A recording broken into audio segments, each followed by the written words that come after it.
Frequent flyer, fly, la la la la la. Frequent flyer is back.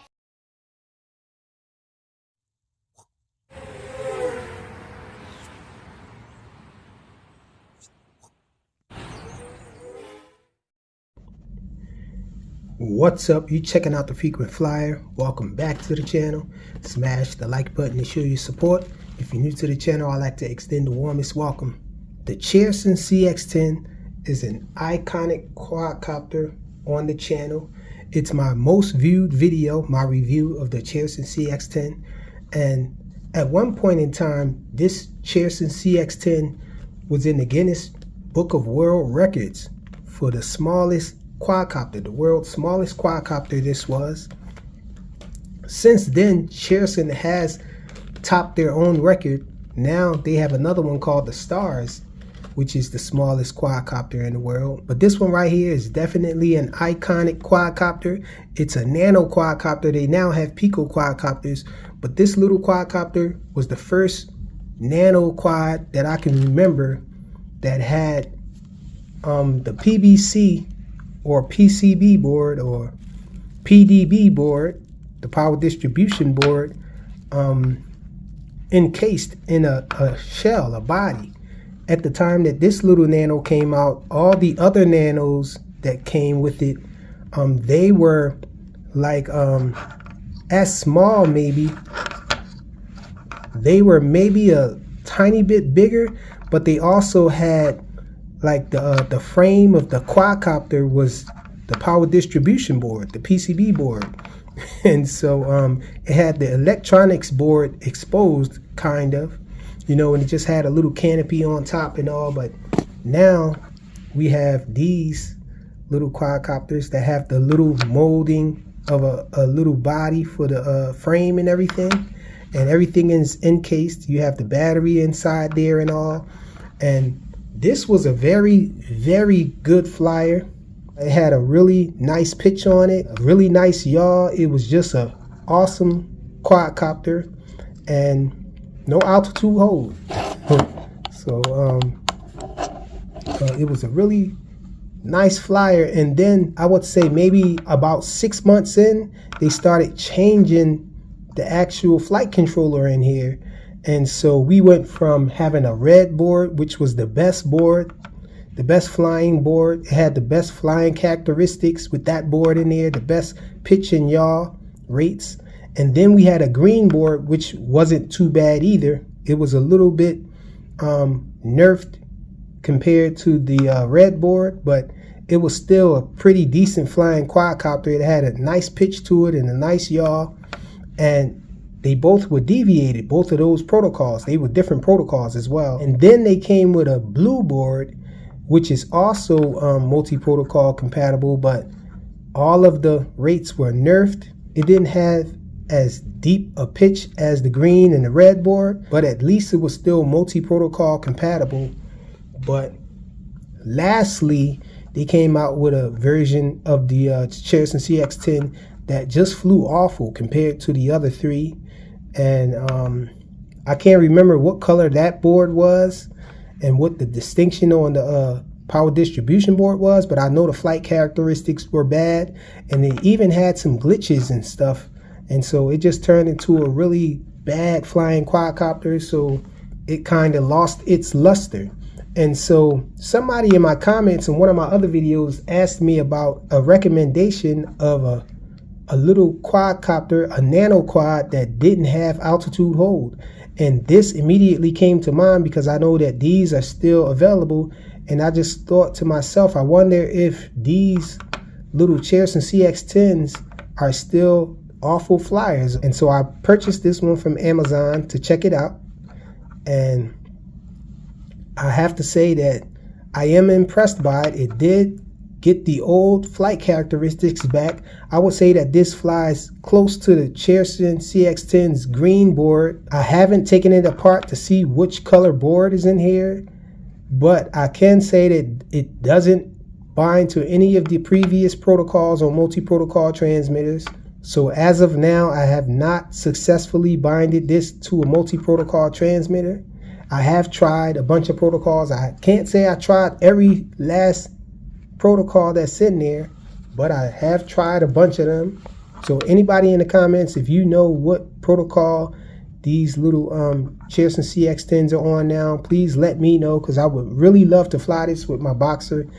But this actually flies really good though. It flies really well. And so we're going to check this out in this video.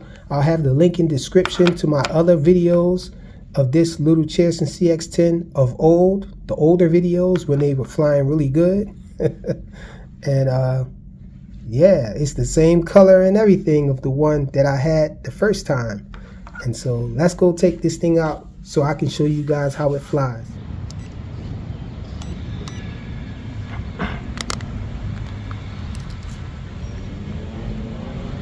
Alright, so we out here with it. Let's take off with it. Check it out. Still got the really bright lights on it. We're in low rates right now. Barely any wind, so I can show you the low rates. Check it out. This is the yaw.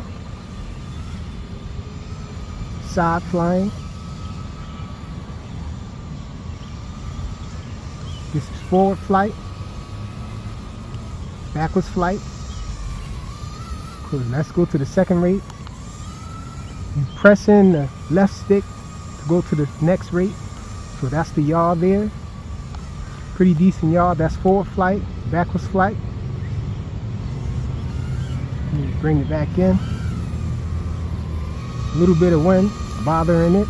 So that's side flying there.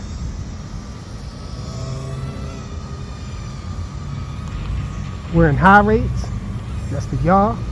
So pretty fast yaw. Pretty decent pitch. Check it out. That's side flying there. That's forward flight. Backwards flight. Let's do a flip. Oh.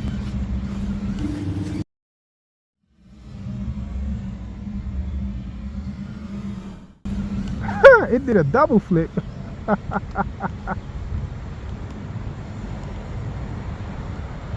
Oh, and it lost connection for a second there.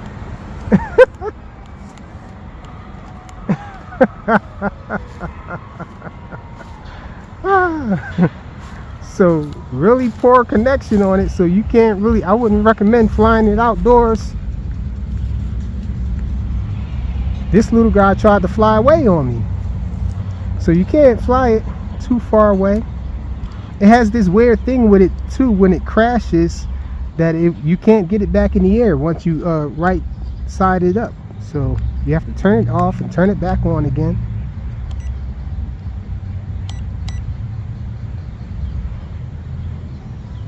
Okay, so there we go. It finally leveled out the accelerometer. So we're back in the air again. We're back in high rates again, so I got to keep it close to show you it. I don't know if there's interference out here. I think it just lost connection. So there's the flip there. Another flip. Trying to keep it close so I don't lose connection. Check it out. So I guess that's a negative with it. It loses connection. Check it out though. We're getting a little windy now. The wind is kind of bothering it. The wind is blowing to my back here, against my back, and so let me try to shield it a little bit and do a funnel. Show you guys a funnel. That's a funnel. Oh, going too far away. I don't want it to go up in the tree or anything. Okay, so let's try it again. That's the yaw.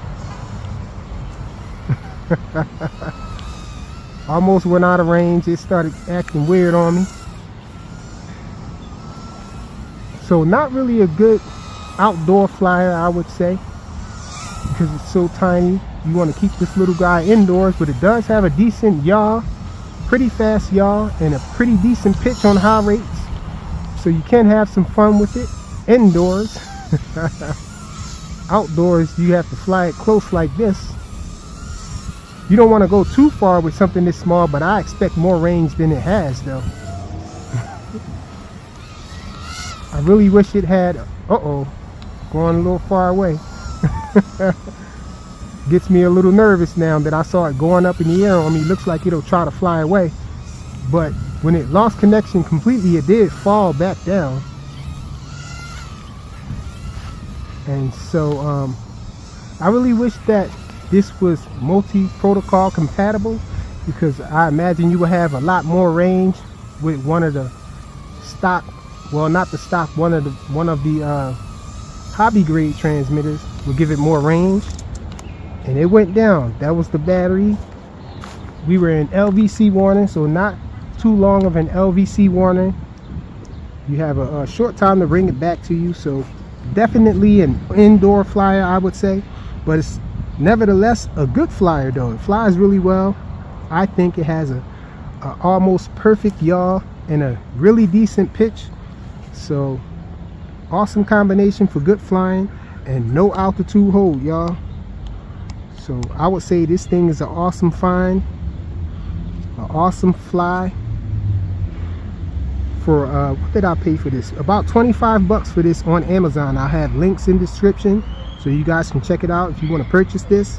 The Cherson CX-10, y'all, still in the game. Thanks for watching.